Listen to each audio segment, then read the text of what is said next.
This is a situation room. It's Kenya's biggest conversation in the room. We have Eric Latif, C.T. Muga Nduoko, and Dr. Mercy Korir, KTN's medical journalist. Let's go to the phone lines and speak to Melanie. Melanie is a Kenyan in quarantine since Monday last week, and she's in a Nairobi hotel. Good morning, Melanie. Good morning. How are you today? We're fine, thank you. You well? I am. Good morning, Melanie. Morning. So you arrived in the country via JKIA last week. Yes. And then you were taken to a hotel. Just take us through what happened after you arrived and up to the point when you checked into the hotel. So the process when I arrived was quite chaotic. So my flight landed, and we were temperature scanned at the airport, and we proceeded to the immigration area, where there was, I was concerned there was no sanitizer, no sinks, nothing. We were basically guided into one big room as more flights landed. And it was just a chaotic situation with NYS buses trying to decide where we're going. Various officials from MOH, from KAA, some police people giving, conflicting information as to what was happening. And eventually I ended up going to the hotel, but that only happened 6.5 hours after landing. So were you given a choice of hotel to go to, or did you just find yourself in the hotel where you were at? At the time, I was given a choice, but I've heard from other people that they were just taken to a hotel, people who landed the next day. So it really depended on the official in charge while you are there. Do you know how many of you ended up in that hotel, or how many you are so far? They claim that the hotel is at full capacity, although I'm not necessarily sure what that is. Mm-hmm. On the night that I arrived, there are about 20 of us who came to this hotel. Okay, so when you got into the hotel, Melanie, on Monday, 6 hours after your flight, yes, and you checked into the hotel. So what protocols, what kind of information were you given upon checking in? What kind of protocols were you going to follow in your quarantine? When I arrived, Yes. I was just taken to my room and basically told that we were going to receive more information from MOH, but the communication has been very limited as to what we're supposed to do, what rules we're supposed to follow. I managed to get my hands on the documents that MOH released for hotel quarantine, and I've been following that and talking to the hotel about that. But for the most part, we have very little communication with the MOH itself. So for the little communication that you have, Melanie, what is it then that you're supposed to be doing and that you're following? Basically just stay in your room. Obvious quarantine. The hotel also has, some issues in terms of following all the guidelines. For example, they do struggle with bringing food to the point of contact. They have a system now where you go downstairs and serve your food yourself in a communal area, which I've tried to avoid doing. And you can ask them to not do that, but for the most part, that is what they're doing. Having people go downstairs to communal areas to get food. Okay. And then return to their room. All right, take you a few steps back now, Melanie. You're leaving your room, going downstairs to take your meals, and we're assuming this is breakfast, lunch, and dinner. You're going... Yeah. Now, everybody in this hotel is in quarantine, or do we have other guests who are staying there as well? I'm not actually sure. I think most of the guests who went in quarantine have checked out. So most of the people in the hotel seem to be in quarantine.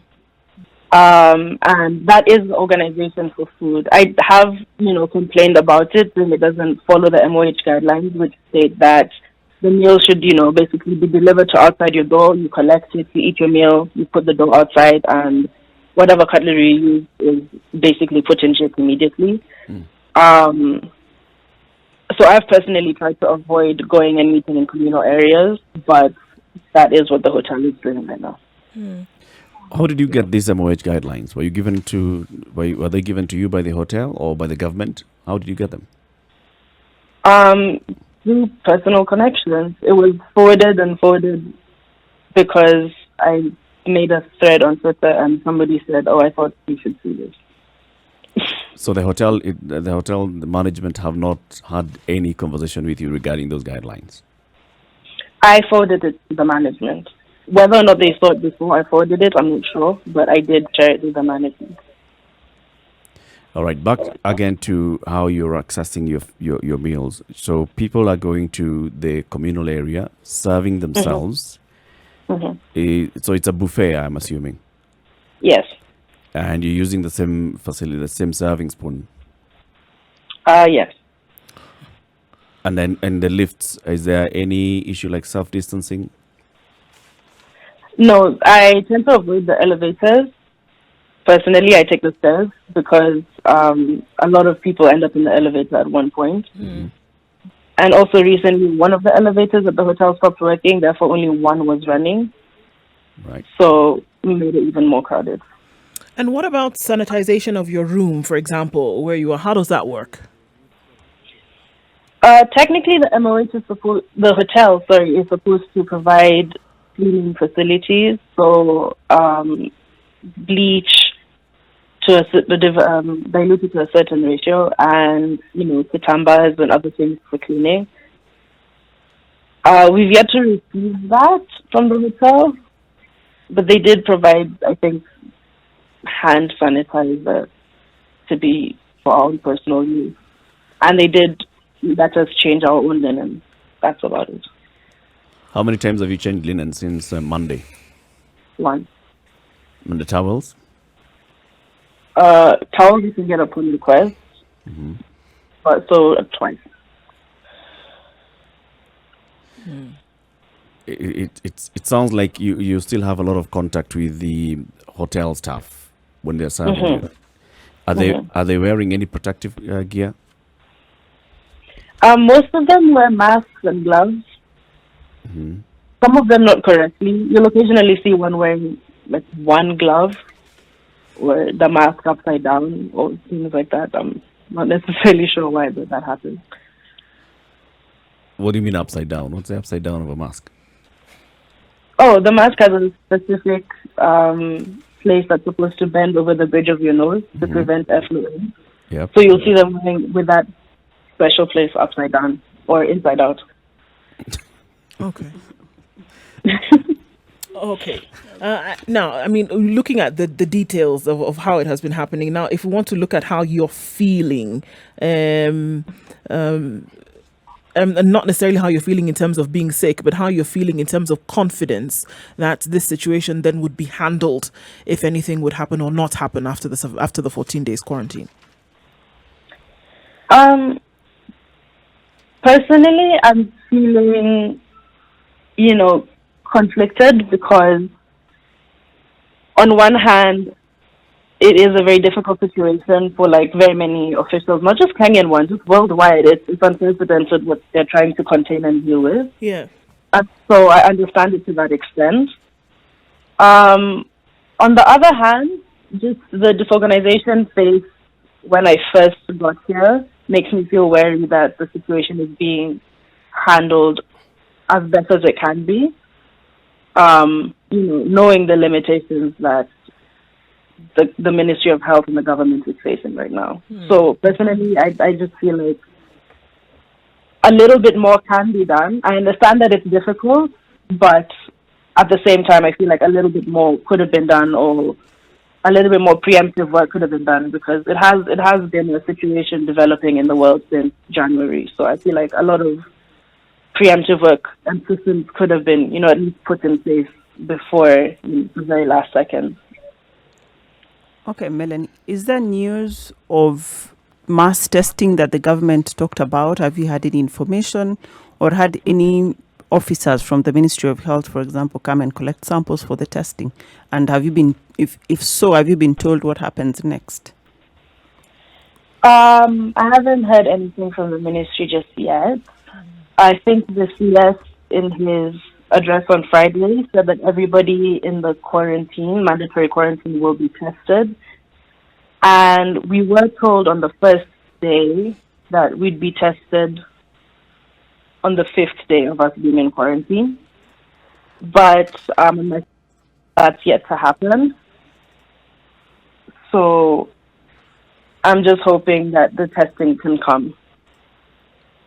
That's all I've heard from the ministry, really. And just keeping in touch with what the CS is saying on the news, or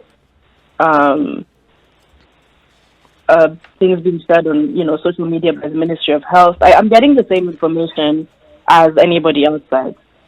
So you haven't had any contact with the Ministry of Health officials at all since your quarantine? No. No contact. All right. How much is it costing you there, Melanie? I'll just give the range because I'm the range of hotel prices, so I can just speak more generally to people's experiences. Yeah. At JKIA, when we were offered hotels, it started at 50,000 shillings to $50, a night. Yeah. To 90. I don't know why they gave us the prices in dollars, but they did. To 90. So I'm in a mid-range, in the middle. Okay. Mm-hmm. Is it costing you extra to get any other services? Yeah, it is costing a bit extra to get the meals to my room. So they're charging you to bring the meals to your room. Well, what they're supposed to do? Yes. Okay, and have the others been given any kind of masks or gloves? At reception, I heard if you ask for masks or gloves, you can be given. Mm-hmm. But I also know that the hotel is limited in how many masks and gloves that it does have. Why? Has it not received that from the government? I'm not sure. I think they're receiving corporate donations.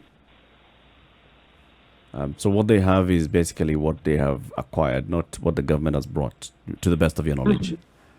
Yeah. Okay, Melanie. We thank you very much for speaking to us this morning. Thank you. We wish you all the best in your stay Melanie. at that hotel. Okay, thank you guys. And we hope to be in touch in a few days to find out about the testing and how the testing has been conducted. Yep. No Asante worries. sana. Have a good day. Have a good morning as well. Thank you very Thank much. you.